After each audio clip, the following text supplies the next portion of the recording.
Hello friends, welcome to PYQ session. We are covering PYQs of Polity 30 years and this is the lecture number 18. Already we have covered 170 question in 17 lecture. अगर आपने वो lectures नहीं देखे हैं तो हमारे इस चैनल पर जाइए और सारे लेक्चर्स आप देखिए. काफ़ी हेल्पफुल ये सेशन है. हम सारी चीज़ें इसमें कवर करते हैं. क्या क्या हम कवर करते हैं? लाइक हर क्वेश्चन का डिटेल में सॉल्यूशन, उसके बाद जो भी एलिमिनेशन ट्रिक्स वगैरह होती हैं, फिर जो भी एप्टीट्यूड डेवलपमेंट हमें एमसीक्यू के लिए करना होता है वो सारा हम यहाँ पर करते हैं. और जो भी हैक्स और ट्रैप्स जो भी एग्जामिनर के द्वारा यहाँ पर सेट की जाते हैं उनको भी हम देखते हैं और अपने आंसर तक यहाँ पर पहुँचते हैं. मेन चीज़ हम यहाँ पर ये डिस्कस करते हैं कि जो PYQ है उसकी क्या लैंग्वेज है. ठीक है, अगर मान लीजिए कि हमें नॉलेज नहीं भी है तब भी हम क्वेश्चन को सोल्व कर सकते हैं. और हम यहाँ पर देखते हैं कि लैंग्वेज को किस पैटर्न पर क्वेश्चन पूछता है और हाई यील्डिंग एरियाज कौन से हैं. तो ये सारी चीज़ें हम इस सेशन में देखते हैं. इस DMP सीरीज में हम PYQ कवर कर रहे हैं 30 ईयर्स के. ठीक है, चलिए स्टार्ट करते हैं. First question, with which of the following statement is or are correct. ठीक है, तो यहाँ पर ये बिल से क्वेश्चन है. So a bill pending in the Lok Sabha lapses on its prorogation. Word पर ध्यान दीजिए, प्रोरोगेशन. बोल रहा है कि एक बिल जो कि लोकसभा में पेंडिंग है वो लैप्स हो जाता है इसके प्रोरोगेशन पर. ट्रैप हो सकता है, चलिए इसको देखेंगे बाद में. ठीक है, प्रोरोगेशन, इस वर्ड पर ध्यान दीजिए बस. Second, a bill pending in the Rajya Sabha which has not been passed by the Lok Sabha shall not lapse on the dissolution of the Lok Sabha. देखिए, जब भी हम बिल से रिलेटेड क्वेश्चन आता है ना कि लैप्स हो जाता है नहीं होता है, तो इसका एक सिंपल सा लॉजिक माइंड में रखिए कि अगर लोकसभा की थोड़ी सी भी परछाई बिल पर पड़ गई तो बिल जो है वो लैप्स हो जाता है. ठीक है, अब यहाँ पर देखिए, अ bill pending in the Lok Sabha lapses on its prorogation. ये क्वेश्चन बोल रहा है कि लोकसभा में बिल पेंडिंग है और वो क्या हो जाता है, लैप्स होता है प्रोरोगेशन पर. लेकिन ये स्टेटमेंट गलत है. यहाँ पर प्रोरोगेशन जो वर्ड है यही ट्रैप है. प्रोरोगेशन की जगह होना चाहिए डिसोल्यूशन. प्रोरोगेशन से कुछ भी फर्क नहीं पड़ता है बिल पर, लेकिन जब डिसोल्यूशन होता है तब ये बिल लैप्स हो जाता है. तो यहाँ पर जो ट्रैप सेट किया गया था वो प्रोरोगेशन, यहाँ पर वर्ड इस्तेमाल किया गया किसकी जगह, डिसोल्यूशन की यहाँ पर. Second, a bill pending in the Rajya Sabha which has not been pass by Rajya Sabha. मतलब राज्यसभा के द्वारा भी पास वो नहीं हुआ है और वो लैप्स हो जाता है, ऐसा बोल रहा है. वो मतलब लैप्स नहीं होता है on the dissolution of the Lok Sabha. मतलब जब बिल लोकसभा से पास नहीं हुआ है, ठीक है, वो राज्यसभा में पेंडिंग है, तो अभी पास नहीं हुआ, मतलब कि अभी वो लोकसभा के पास गया नहीं है, उससे पास नहीं हुआ, उसकी परछाई उस पर पड़ी नहीं है. और ये बोल रहा है सेल नोट लैप्स. तो बिल्कुल सेल नोट लैप्स. आंसर क्या हो गया हमारा, बी. ये स्टेटमेंट करेक्ट है और इसका two only is the right answer. ठीक है, ये हमें ध्यान देना है यहाँ पर. अच्छा, आर्टिकल 107 हमें और यहाँ पर देखना है. ठीक है, इस आर्टिकल को हमें अपने माइंड में याद रखना है. 107 क्लोज 3 ये क्या बोल रहा है कि कोई भी जो बिल है वो प्रोरोगेशन पर लैप्स नहीं होता है. ठीक है, जो भी डिसोल्यूशन पे होता है, जब लोकसभा का डिसोल्यूशन होता है तब जो बिल है वो लैप्स हो जाता है. अच्छा, मुझे बताइए कि लैप्स की और क्या क्या कंडीशन है, बिल लैप्स की क्या क्या कंडीशन है, किन कंडीशंस में बिल जो है वो लैप्स हो जाता है. देखिए, एक कंडीशन ये है कि मान लीजिए बिल लोकसभा में पेंडिंग है. ठीक है, या वो लोकसभा में ओरिजिनेट हुआ है या फिर ट्रांसमिटेड हुआ है राज्यसभा के द्वारा. तो अगर वो पेंडिंग है लोकसभा में तब वो लैप्स हो जाता है. समझ गए, जब लोकसभा डिसोल्व होती है. दूसरा, एक कंडीशन दी होगी. दूसरी कंडीशन क्या है कि मान लीजिए लोकसभा ने बिल को पास कर दिया लेकिन वो राज्यसभा में पेंडिंग है. ठीक है, तो वो भी क्या हो जाता है, लैप्स हो जाता है बिल. लोकसभा के द्वारा पास कर दिया लेकिन राज्यसभा में वहाँ पर पेंडिंग है, वो भी लैप्स हो जाता है.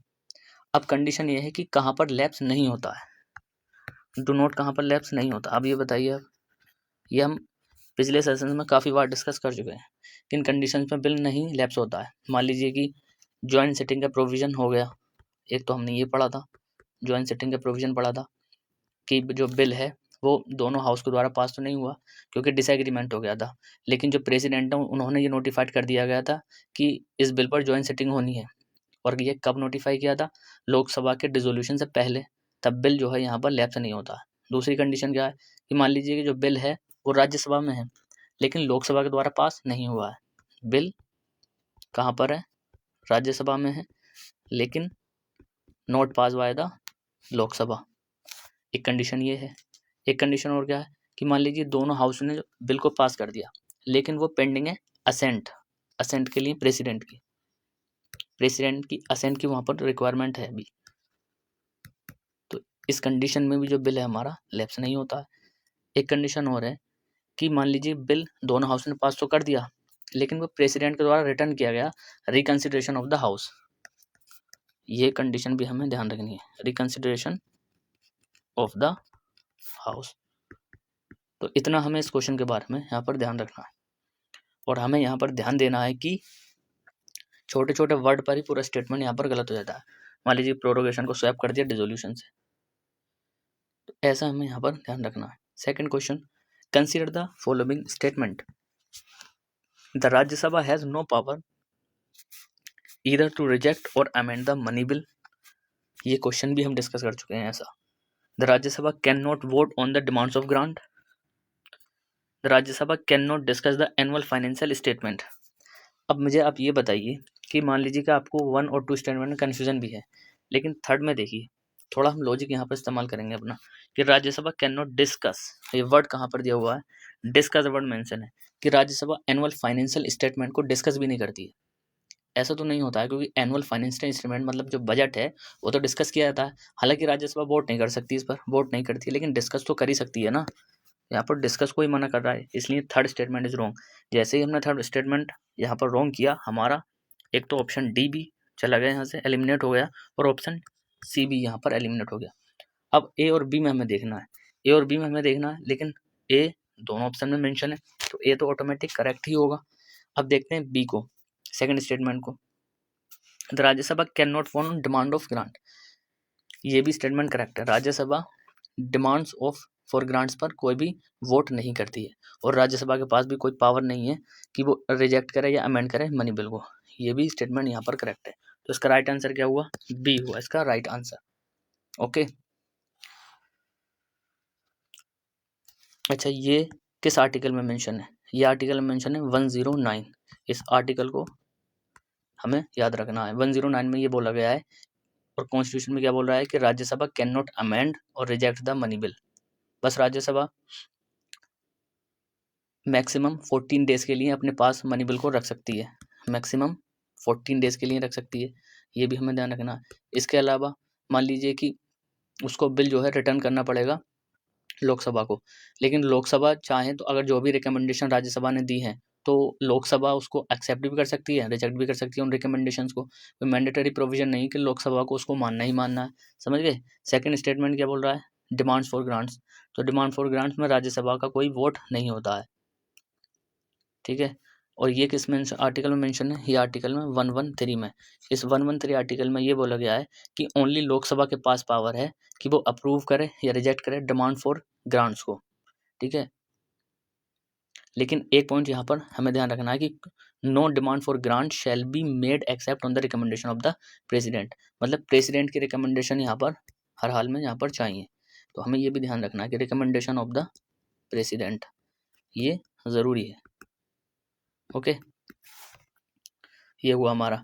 और इसमें क्या बोल रहा है कि राज्यसभा कैन नॉट डिस्कस, ये भी हमने मान लिया कि ये गलत है, ठीक है। यहाँ पर ऐसा है कि जो राज्यसभा है इक्वल पावर इक्वल स्टेटस को एंजॉय करती है जब बात आती है डिस्कशन की। और किसका डिस्कशन, एनुअल फाइनेंशियल स्टेटमेंट का। अच्छा, एनुअल फाइनेंशियल स्टेटमेंट किस आर्टिकल में मेंशन है, आर्टिकल 112 में ये मेंशन है। राज्यसभा यहाँ पर डिस्कस तो कर सकती है, लेकिन वोट नहीं कर सकती और ना ही उसको पास कर सकती, ठीक है। लेकिन ओनली सिर्फ रिकमेंडेशन देती है राज्यसभा, और कुछ नहीं कर सकती है। और उन रिकमेंडेशंस को लोकसभा मान भी सकती है, एक्सेप्ट भी कर सकती है, और फिर रिजेक्ट भी कर सकती है। बेसिकली जो मेन पावर है ना, वो किसके पास है, लोकसभा के पास है। तो ये हमारा इसका राइट आंसर था। अब चलते हैं हम अपने क्वेश्चन थर्ड पर। When a money bill is referred to a joint sitting of both the houses of the parliament, it has to be passed by, मान लीजिए कि जब भी कोई बिल जॉइंट सिटिंग के लिए जाता है, ठीक है, उस पर मान लीजिए जॉइंट सिटिंग होनी है, तब वो किस मेजोरिटी से पास होगा, ऐसा इस क्वेश्चन में बोला जाता है। इस क्वेश्चन में थोड़ा ये हो सकता है कन्फ्यूजन, क्योंकि मेजोरिटी इतना माइंड में रहती नहीं है। लाइक थ्री, इसमें बोल रहा है कि सिंपल मेजोरिटी चाहिए, या फिर 3/4 मेजोरिटी चाहिए, 2/3 मेजोरिटी चाहिए, एब्सोल्यूट मेजोरिटी चाहिए। इस क्वेश्चन का जो राइट आंसर है, ये तो नॉलेज बेस है, कंप्लीट नॉलेज बेस ये क्वेश्चन है, इसलिए इसका आंसर है ए। इसमें सिर्फ सिंपल मेजोरिटी हमें चाहिए, आगे से हम ये ध्यान रखेंगे। अच्छा, ज्वाइंट सिटिंग के लिए बिल रेफर किया था, ये किस आर्टिकल मेंशन है? ये आर्टिकल 108 में यहाँ पर मेंशन है। आर्टिकल 108 में ये बोला गया है कि प्रेसिडेंट जो है वो ज्वाइंट सिटिंग बुला सकते हैं अगर लोकसभा और राज्यसभा में डिसएग्री हो जाते हैं, दोनों एक बिल पर मान लीजिए डिसएग्री होगी, तब ज्वाइंट सिटिंग को वो बुला सकते हैं, ठीक है। और इसलिए ज्वाइंट सिटिंग के लिए जो भी बिल होता है उसमें सिंपल मेजोरिटी की नीड होती है, simple majority of members present and voting, ठीक है। अच्छा, ये बताइए कि अगर हम देखें डिसएग्रीमेंट कब होता है? डिसएग्रीमेंट होता है जब मान लीजिए दोनों हाउस जो है वो रिजेक्ट कर देते हैं बिल को, या फिर ऐसे मान लीजिए कि एक हाउस जो है वो डिसएग्रीड हो जाता है अमेंडमेंट से रिलेटेड, ठीक है। और ऐसा भी हो सकता है कि 6 मंथ तक किसी भी, जैसे कि मान लीजिए कि किसी हाउस में ये बिल पड़ा था लेकिन उसने कोई एक्शन वगैरह नहीं लिया, तब भी ये जॉइंट सिटिंग के लिए जा सकता है। तो ये थोड़े प्रोविजन हमें ध्यान रखने हैं। चलिए अब चलते हैं नेक्स्ट क्वेश्चन पर, क्वेश्चन नंबर 4। अब इसमें हम डिटेल में जाएं कि ये जॉइंट सिटिंग मनी बिल, तो ये लक्ष्मीकांत में as it is same chapter mention है, तो यहाँ पर हम इतना यहाँ पर टाइम अपना नहीं लगाएंगे, सीधे जा करके लक्ष्मीकांत से ये जो मनी बिल है ना, और कॉन्स्टिट्यूशन के बेयर एक्ट में आर्टिकल 109, आर्टिकल 110, ये सारे आर्टिकल हम उसमें देखेंगे और रिवीजन भी हम लक्ष्मीकांत से करेंगे। ऐसे नहीं कि हर चीज़ हम हर नोट से यहाँ पर मेंशन करें। Question number 4, consider the following statements regarding a no confidence motion of India. No confidence motion से क्वेश्चन ये पूछा गया है। चलिए, बोल रहा है कि there is no mention of no confidence motion in the constitution. एक बात यहाँ पर ध्यान दीजिए, यहाँ पर वर्ड है मेंशन, और हमने कितने क्वेश्चंस में ये देखा है कि डिफाइंड होता है, वेल डिफाइंड होता है, तो इस तरीके से क्वेश्चन हर हाल में आता ही आता है, हर साल ये क्वेश्चन आते हैं। There is no mention of no confidence motion in the Constitution of India. Second, a motion of no confidence can be introduced in the Lok Sabha only. इसमें पॉलिटी के अंदर ये खास बात है कि इसमें जो भी ये एक्सट्रीम वर्ड होते हैं ना कि ओनली, नो, नो मतलब any court, no prior recommendation, इसमें ज़्यादा ये लॉजिक अपना नहीं लगाना है, क्योंकि पॉलिटी में ऐसे स्टेटमेंट राइट होते हैं। लक्ष्मीकांत आपने पढ़ी होगी, पॉलिटी में ये ट्रिक्स वगैरह कुछ काम नहीं करती हैं, ये बात हमें ध्यान रखनी है। तो इसमें ये फर्स्ट स्टेटमेंट भी यहाँ पर करेक्ट है, कोई भी मेंशन नो कॉन्फिडेंस मोशन का नहीं है कॉन्स्टिट्यूशन में। और सेकंड क्या है? सेकंड भी यहाँ पर करेक्ट है कि भाई जो नो कॉन्फिडेंस मोशन है वो ओनली लोकसभा में इंट्रोड्यूस होता है। इस क्वेश्चन का राइट आंसर है सी, बोथ 1 और 2 दोनों इसके आंसर है। अच्छा, फिर कहाँ पर मेंशन है ये मेंशन है rule 198 of the Lok Sabha rules of procedure, इसमें यहाँ पर ये मेंशन है नो कॉन्फिडेंस मोशन,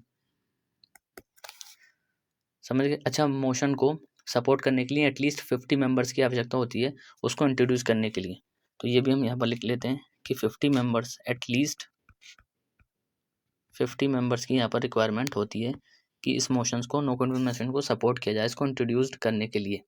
राज्यसभा के पास कोई भी प्रोविजन नहीं होता कि वो नो कॉन्फिडेंस मोशन को इंट्रोड्यूस यहाँ पर करे। अच्छा, नो कॉन्फिडेंस मोशन से एक बात और ध्यान रखनी है हमें कि नो कॉन्फिडेंस मोशन को इंट्रोड्यूस करने के लिए कोई रीज़न को हम स्टेट करने की आवश्यकता नहीं कि हाँ भी किस रीज़न पर हम नो कॉन्फिडेंस मोशन ला रहे हैं। और ये किसके अगेंस्ट होता है? एंटायर काउंसिल ऑफ मिनिस्टर के अगेंस्ट होता है, ठीक है। काउंसिल ऑफ मिनिस्टर्स अगर ये पास हो जाता है ना लोकसभा में, तो काउंसिल ऑफ मिनिस्टर्स को रिजाइन करना पड़ता है। ओके, ये हमें थोड़ी सी और बातें यहाँ पर ध्यान रखनी है। अब हम चलते हैं, और नो कॉन्फिडेंस मोशन को हमें लक्ष्मीकांत से जाकर रिवाइज करना है। चलिए, which one of the following in which one of the following largest committee is the largest committee of the parliament। तो इसमें से कौन सी लार्जेस्ट कमेटी है?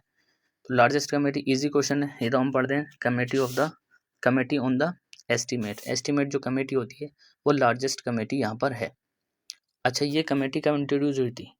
ये कमेटी इंट्रोड्यूस हुई थी 1950 में, ठीक है। 1950 में किसकी रिकमेंडेशन पर?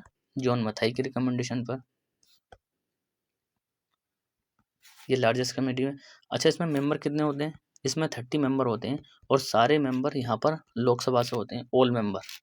ये हमें पॉइंट माइंड में बिठाना है कि सारे मेंबर लोकसभा से होते हैं, कोई इसमें मेंबर राज्यसभा का नहीं होता है, कोई भी मेंबर राज्यसभा का इसमें नहीं होता है, ठीक है। और ये हर साल इलेक्टेड होती है, और किस प्रिंसिपल पर? Proportional representation by means of single transferable vote. और ये क्या करती है? और एक चीज़ यहाँ पर ध्यान रखना, बहुत इंपॉर्टेंट पॉइंट यहाँ पर, very very important point, what is that? The minister can not be the member of the estimate committee. Minister can not be member of committee, member of estimate committee, कि minister इसके member नहीं हो सकते। ये point हमें अपने mind में ध्यान रखना है। क्वेश्चन आ सकता है कि मिनिस्टर्स भी इसके मेंबर्स हो सकते हैं, लॉजिकली हमें लगेगा नहीं, ये सही स्टेटमेंट है, मिनिस्टर्स हो सकते हैं, बस ऐसा नहीं है। अच्छा, इसके जो चेयरमैन होते हैं, ये भी हमें थोड़ा सा ध्यान रखना है कि इसके चेयरमैन स्पीकर के द्वारा अपॉइंट किए जाते हैं। Speaker appoint the chairman of the estimate committee, okay. Now इसका फंक्शन क्या होता है? लाइक एग्जामिन करना बजट को, और इकोनॉमीज सजेस्ट भी करना, लाइक इकोनॉमीज को पब्लिक एक्सपेंडिचर के, और अल्टरनेटिव पॉलिसी को भी सजेस्ट करती है कि किस तरीके से इकोनॉमीज में पॉलिसी हमें लानी चाहिए। ये सारी इसका फंक्शन होता है। चलिए move on to the next question. Which one of the following is or are correct? Are the function or functions of the cabinet secretariat. Cabinet secretariat के फंक्शंस पर क्वेश्चन यहाँ पर पूछा गया। तो 3 स्टेटमेंट है करेक्ट यहाँ पर पूछा है, मिनिमम 1 सही है और मैक्सिमम 3 भी सही है। फर्स्ट पढ़ते हैं, preparation of agenda of cabinet meetings easy, okay. Secretariat assistance to cabinet committee, assistance, हाँ असिस्टेंस तो कर ही सकता है कैबिनेट कमेटी को, ये भी सही है। Third, allocation of financial resource, financial resource, ये इसका कोई फंक्शन नहीं है, ये फंक्शन किसका है? मिनिस्ट्री ऑफ फाइनेंस का होता है। ये यहाँ पर थर्ड यहाँ पर रॉन्ग है, और आंसर हमारा आ गया सी 1 और 2। ये इजी क्वेश्चन था, 2014 में ये क्वेश्चन पूछा गया था, ओके।